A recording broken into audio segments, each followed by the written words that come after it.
Coucou la femme, j'espère que vous allez super bien. Aujourd'hui, je viens enfin devant vous avec la fameuse vidéo des leçons que 2025 m'a enseignées. Vous allez supporter de m'entendre parler en faisant comme ci, comme ça, parce que j'ai un challenge cette année.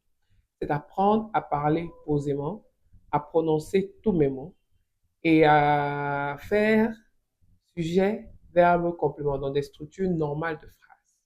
Est-ce qu'on est ensemble? Vous devez m'aider à grandir. Même si je change de tonalité, je devrais vous parler de manière audible, de manière claire, de manière propre, de manière posée. Mais pour vous faire rire, il faut que je parle un peu comme ça, vous voyez, non? Petit disclaimer, je ne suis pas coach de vie, mais on est sur les réseaux sociaux.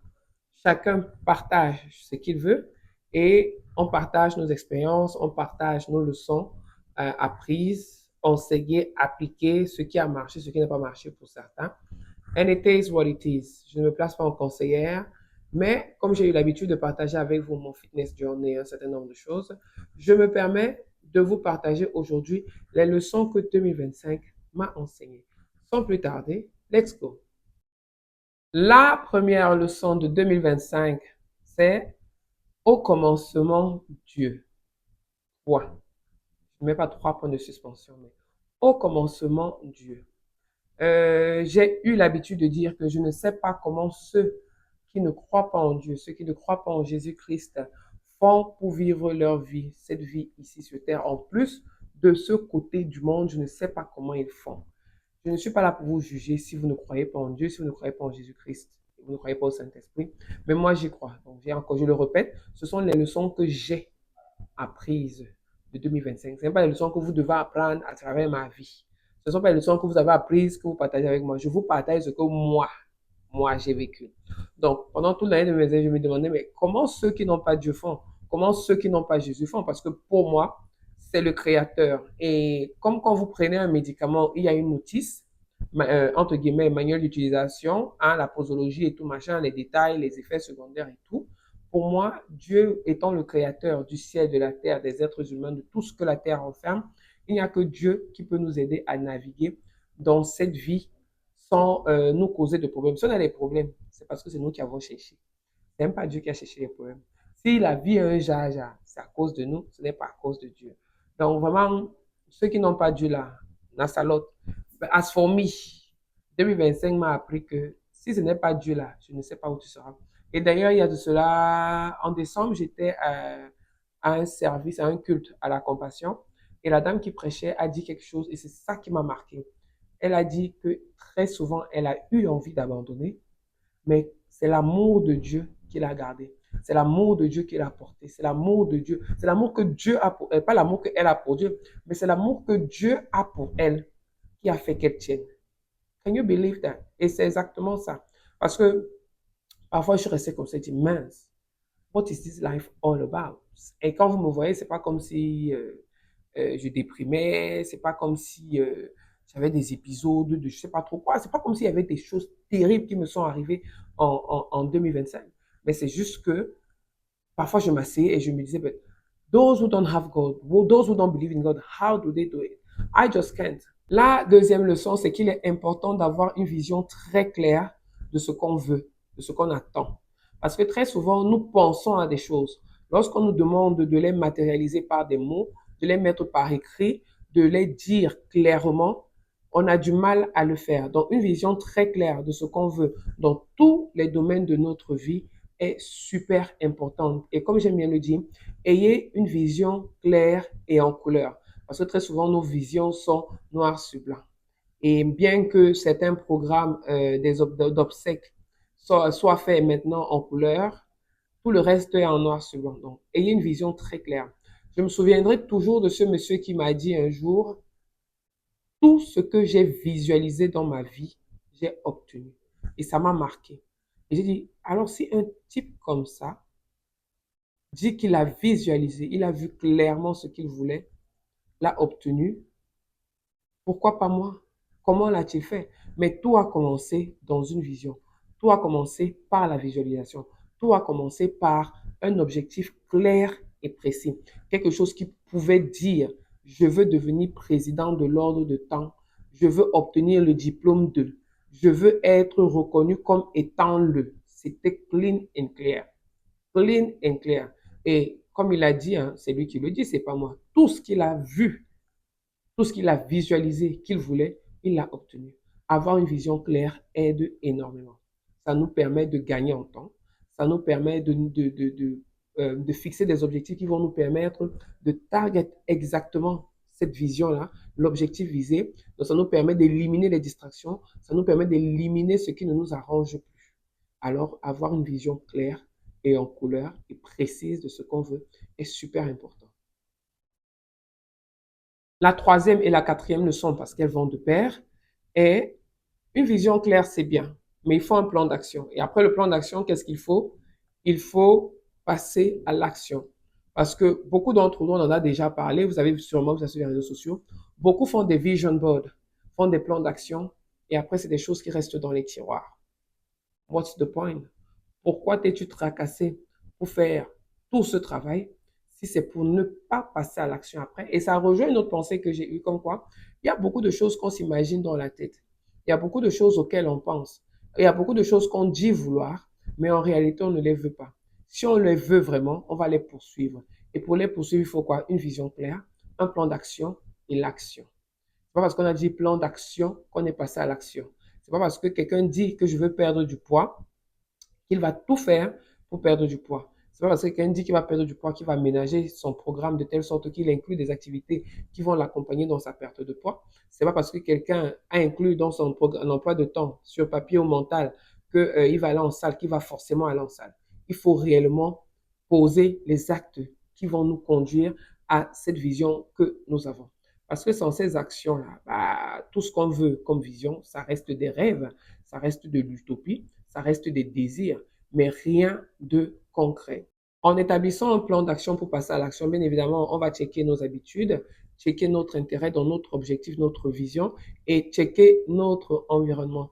Parce que parfois, pour pouvoir atteindre certains de nos objectifs, il y a certaines choses qu'il faut enlever, il y a certaines choses qu'il faut rajouter.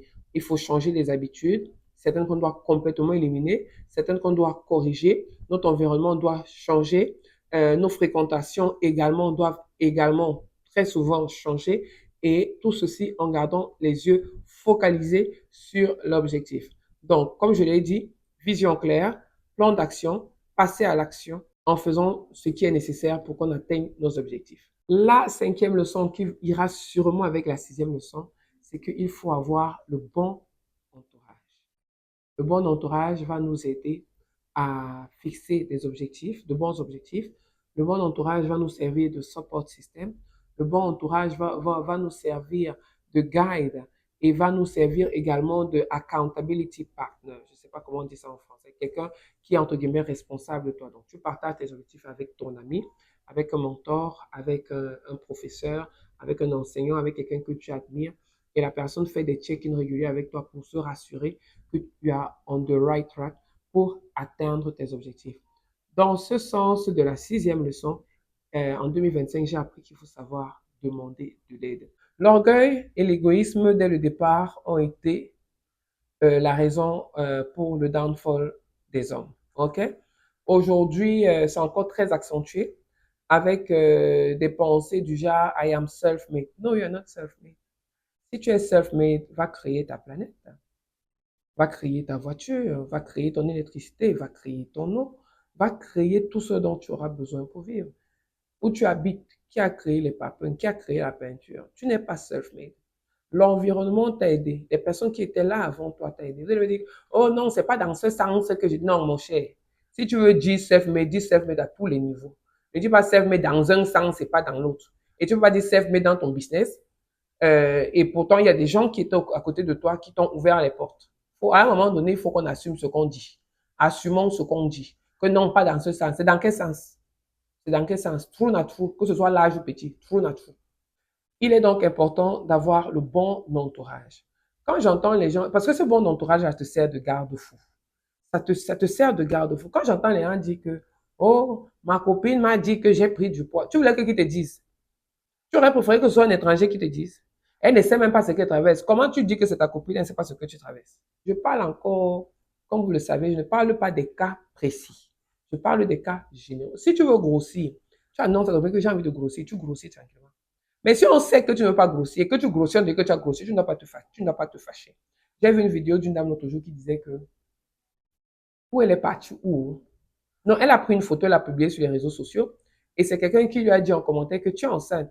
Elle dit que ça a fait un déclic dans sa tête. Dès le lendemain, elle a commencé à faire sport, elle a commencé à faire attention à son alimentation, elle a demandé de l'aide à son mari et c'est comme ça qu'elle a perdu du poids. C'est vous qui choisissez. Je n'ai pas envie de dire que c'est vous qui choisissez. Mais les informations que vous recevez devraient vous aider en fait à faire les bons choix. Et pour moi, on ne devrait pas avoir mal le fait que son ami nous dise attention, si tu sens mauvais, tu ne vas pas t'attendre à ce que ton ami te dise que tu sens mauvais. Pourquoi quand c'est le poids, ça dérange? Oh, on n'a pas le miroir chez nous. Tu n'as pas les narines sur toi pour savoir aussi que tu sens mauvais. Tu attends qu'on te dise que tu sens mauvais. À un moment donné, soyons sérieux. On est trop susceptible. Oui, la manière de dire a fait que. Voilà, ce sont les outils du diable pour fatiguer la République. En partie, je suis d'accord. Il y a des gens sensibles, il y a ceci, il y a cela. Non, non, non. Mais je dis que dans 85-90% des cas, vous savez que la personne qui vous parle a raison, doit vous dire ce qu'elle vous a dit, mais vous voulez faire les hypersensibles. C'est l'hypersensibilité là qui a fait que les gens aujourd'hui ne prennent pas les responsabilités pour les mauvaises actions qu'ils posent. Donc, tout ça là, ça a le revers, il y a le revers de tous ces comportements-là. Non, non, non, non, non. Non. Ayez le bon entourage, parce que le bon entourage vous sert de garde-fou. Le bon entourage, vous pouvez aller vers le bon entourage pour demander de l'aide et vous ne serez pas moqué. Le bon entourage va servir de motivation, va servir de comment on dit, d'appui, de support système, quand vous allez vous sentir affaibli. Et quand je parle de bon entourage, pour les personnes qui sont chrétiennes, il y a une prière que je dois faire cette année. God, give me godly friends. Give me godly friends. Give me born again Christian friends. Give me an entourage of people who believe in you, who will push me to move forward in my work with you, who will challenge me to go deeper with you, to love you more, to, to, to seek your face more. Parce que les histoires là que vous voyez les gens se marier, après vous voyez une avalanche de personnes autour tendre les mains pour prier. Les gens qui de leur vie de tous les jours ne prient même pas, très souvent ne prient pas, ne parlent même pas de leur vie spirituelle, ne parlent même pas de leur marche avec Christ, rien du tout. Ils les tendent les mains. On ne sait pas d'où ils sortent, on dit on tend les mains parce qu'il faut faire les vidéos et les photos pour Facebook et go viral. Et les gens qui ne prient même pas ensemble, please God, give me godly friends this year. Give me godly friends dans tous les secteurs.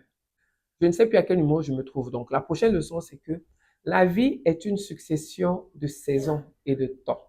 Et il est important de le savoir, important de le constater et important de faire les ajustements nécessaires quand ces temps de changement arrivent. Quand c'est le temps de changer une saison, il faut faire les ajustements nécessaires. Tu peux être aujourd'hui en train de vivre une saison qui est déjà passée et tu te plains que tu n'avances pas. Et pourtant, tous les signes ont été réunis pour te montrer que tu es en train de passer à autre chose ou que tu passais à une nouvelle saison.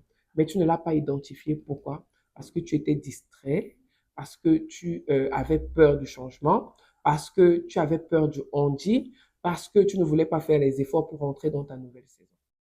Et dans ce sens-là, la leçon qui suit, c'est que quand vient une nouvelle saison, elle vient avec de nouvelles habitudes. Elle vient avec son lot de grâce, elle vient avec son lot d'apprentissage, elle vient avec son lot de défis, elle vient avec son lot des choses qu'il faut délaisser.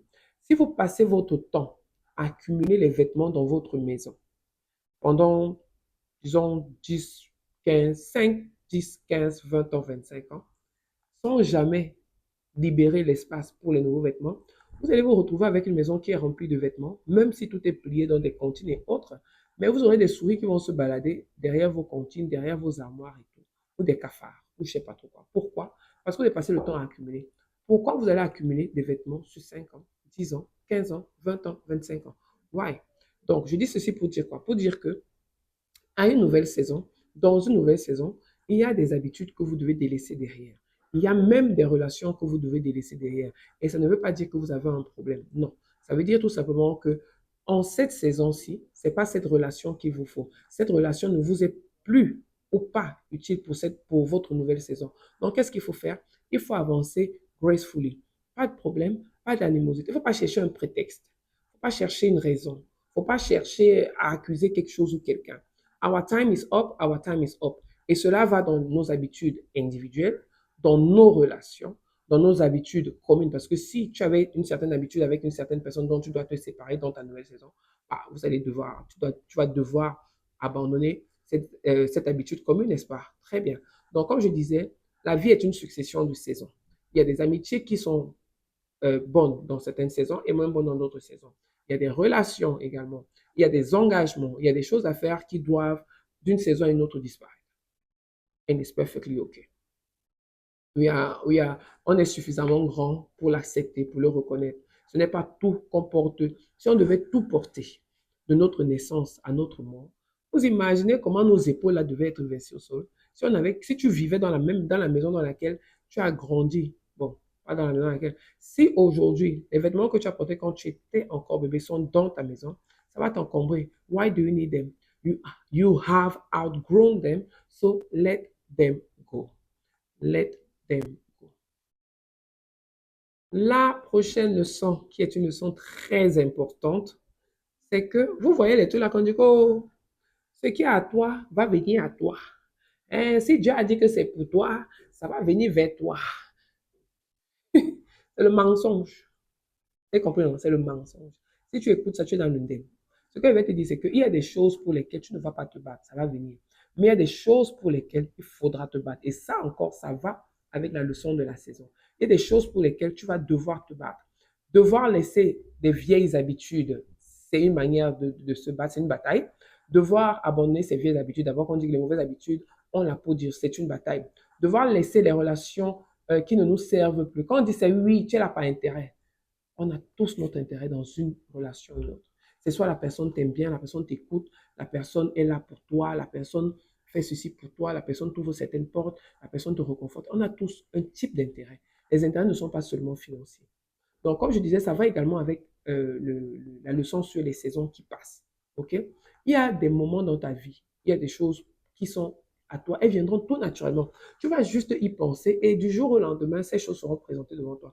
Mais il y a pour d'autres choses que tu vas te battre, tu vas poser tes genoux au sol, tu vas poser ton front au sol, tu vas faire les jours de jeûne et de prière, tu vas pleurer, tu vas t'enrouler au sol, tu vas aller rencontrer des gens, tu vas faire des choses pour que cette chose-là, qui, qui, qui doit être à toi, vienne à toi. C'est même pas seulement venir à toi, ça va venir te chercher. Vous savez, il y a le demander, on vous donnera. Frappez et on vous ouvrira. Cherchez, vous trouverez. Vous voyez que ce n'est pas à niveau, non. C'est pas à niveau. Quand on dit que tu cherches, tu fais quoi? Tu fouilles. Tu tapes à gauche, tu tapes à droite, tu soulèves les chaises, tu renverses tout. C'est le chercher là. Ce n'est pas seulement que demander, on vous donnera. J'ai pensé à ça, et puis le lendemain, et Dieu est merveilleux. Il a fait non. C'est une étape. Il y a des choses là pour lesquelles tu vas devoir transpirer, te battre et être patient avant que ces choses se manifestent réellement dans ta vie. La leçon suivante, et many may not agree, c'est que les personnes les plus importantes dans ta vie devraient être les personnes qui seraient les plus affectées en cas de disparition. J'ai besoin de l'expliquer.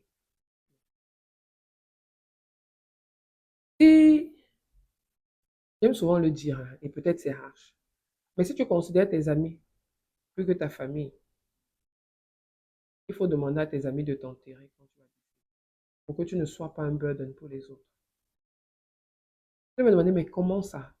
Tu vois que le français est clair, non? C'est pas compliqué, qu'est-ce que ça veut dire? Oui, il y a des familles toxiques, mais ce n'est pas tous les membres de la famille qui sont toxiques.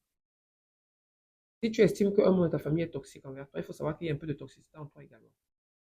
Il faut pouvoir remettre les pendules à l'heure et mettre les boundaries. OK? Mais pour moi, les personnes les plus importantes pour toi devraient être les personnes qui seraient les plus affectées si tu venais à disparaître. Ce sont les personnes à privilégier dans ta vie. Ce sont les personnes avec qui tu devrais essayer d'avoir de bonnes relations. C'est que je dis à mon nom, fais quand même encore. Mais avant de mourir, va te coucher toi-même à la cantine. Ouvre toi-même, va demander qu'on creuse quelque part, tu te couches, que quand il va mourir, je me couche, je vois comme ça, personne ne se pense sur moi.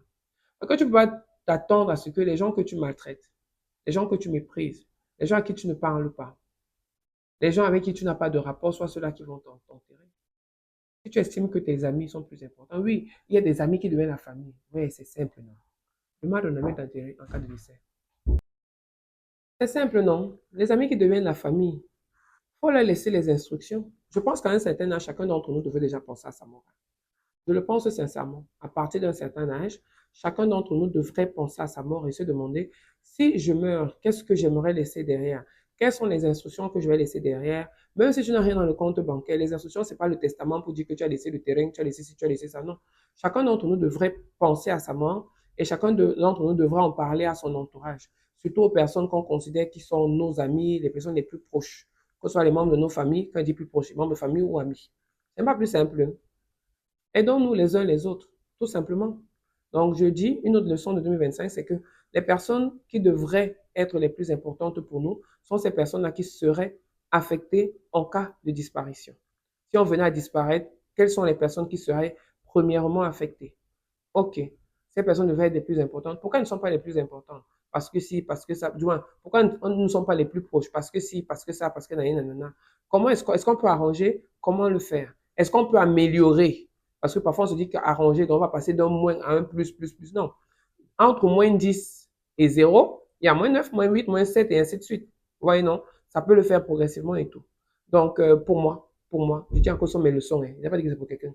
Je n'ai dit qu'avec disagree, je ne suis pas d'accord avec toi. C'est comme j'ai dit. Hein. Si tu estimes que tes amis valent mieux que ton père, ta mère, machin, je dis encore, il y a des cas d'exception. Dis à tes amis que me voici qu'elle veut mourir, que personne ne vient réclamer mon corps. Enterrez-moi. Si tu allais tomber malade entre temps, toi-même tu fais les arrangements. Comme ça, le moment venu, c'est rapide, c'est facile. On n'a qu'à gagner en temps et en énergie. Et on gagne en énergie aussi. Vous voyez comment? Voilà. Une autre leçon de 2025, c'est que la vie, c'est une succession de routines. Et malheureusement, en tant qu'être humain aujourd'hui, avec les réseaux sociaux, avec le fast everything, fast food, fast service, fast whatever, on recherche ce sentiment, cette sensation de passion, cette sensation de rush. Ouais, les hormones qui montent et descendent parce que quelque chose est au début. Hein. Mais quand tu regardes bien, la vie, la vie est basée sur une routine. Et c'est la routine, en fait, euh, qui solidifie ton parcours. C'est la routine qui t'assure des résultats. Parce qu'il parle de routine, parle de discipline, parle de consistency, parle de quelque chose que tu dois faire day in and day out. C'est pas comme si le but, bon, c'est vrai qu'il y a des gens qui sont un peu particuliers. Aujourd'hui, se lève, il ne se lave pas. Demain, il se lève, il se lave. Après, demain, il ne brosse pas les dents. Le jour d'après, il se brosse les dents, et ainsi de suite. Mais non, la vie, l'essence même de la vie, c'est pas l'essence de la vie, mais la vie est basée sur une routine pour le succès, une routine pour la réussite, une routine pour le progrès. Donc oui, de temps en temps, on aura des pics hein, de rush, de sentiments, de sensations, et tout, parce que quelque chose de nouveau est là, et tout, but it's not supposed to be like that all the time. Donc les gens qui abandonnent parce que non, je ne ressens plus, pardon, pardon, pardon. C'est la routine qui fonde la vie même. C'est dans la routine qu'on trouve la force. Et cette leçon appelle cette prochaine leçon que je vais dire. J'ai appris en 2025 qu'il y a la discipline et il y a ce que les Anglais appellent le consistency. En français, j'aime pas le terme en français de consistency. En français, c'est la constance. En français, c'est la régularité. Tu peux dire sur une semaine que tu as été discipliné, sur une semaine. Mais si on veut parler de consistency, ça se mesure dans le temps. Donc, tu peux être discipliné pour suivre tes repas, machin, parce que tu veux perdre du poids en 21 jours, comme le programme des enfants le propose. Mais ce qui va te donner des résultats durables, ce sera le consistency. In how long? How long? Et n'oubliez pas, bon, n'oubliez pas. Si vous êtes nouveau, vous allez oublier, vous ne savez peut-être pas. Mais j'ai dit ici une fois, ou je l'ai dit plusieurs fois ici, que quand tu fais un programme nutritionnel de perte de poids, par exemple, un rééquilibrage alimentaire pour perte de poids, par exemple, et tu arrêtes et tu dis que tu es dans la phase de stabilisation et tu recommences à manger comme tu mangeais avant, tu penses que tu vas pas récupérer le poids. La phase, ce qui te maintient dans ta perte de poids, ce sont les habitudes qui t'ont permis de perdre du poids in the first place. Ce n'est pas autre chose.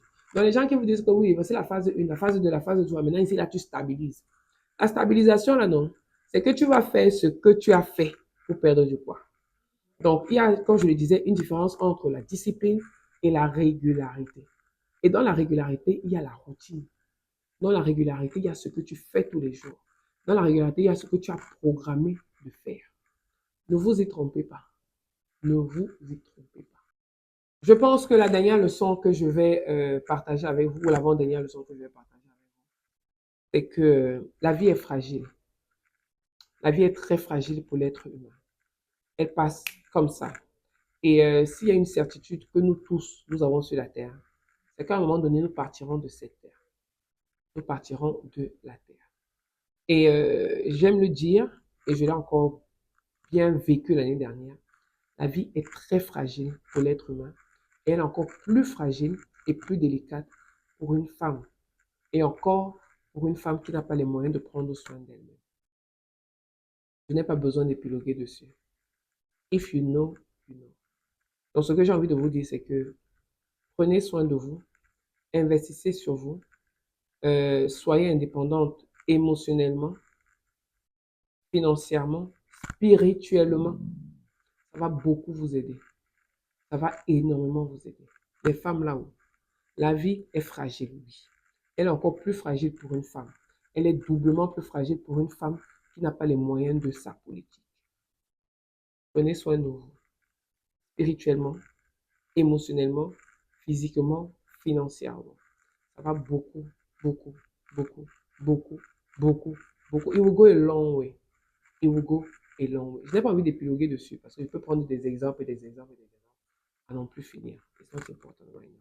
La leçon que j'ai apprise, ce sont mes leçons là. La dernière leçon donc que j'ai apprise, Dieu est l'alpha, l'oméga, le commencement et la fin, le premier et le dernier. C'est lui qui a le dernier mot. C'est lui qui a le dernier mot. Mais ça ne nous empêche pas, ça ne nous enlève pas notre responsabilité. Ça ne nous enlève pas notre part. Parce que s'il a dit que tu mangeras la sueur de ton front, tu penses que c'est lui qui va sprint les gouttes d'eau sur ton front pour dire que c'est la sueur. Tu vas travailler, tu vas bosser à la sueur de ton front. Au commencement, Dieu. À la fin, Dieu. Tout passe par lui. Everything. Everything. C'est la fin de cette vidéo sur les leçons que 2025 m'a enseignées. Quelle est la leçon qui t'a parlé? Est-ce qu'on a eu des leçons communes? Dis-le en commentaire. N'oublie pas de t'abonner sur cette page et de partager cette vidéo si hein, tu veux. Si tu penses qu'il y a quelqu'un qui peut apprendre de cette vidéo, partage-la. Et on reste connecté et on se dit à très bientôt. Bye!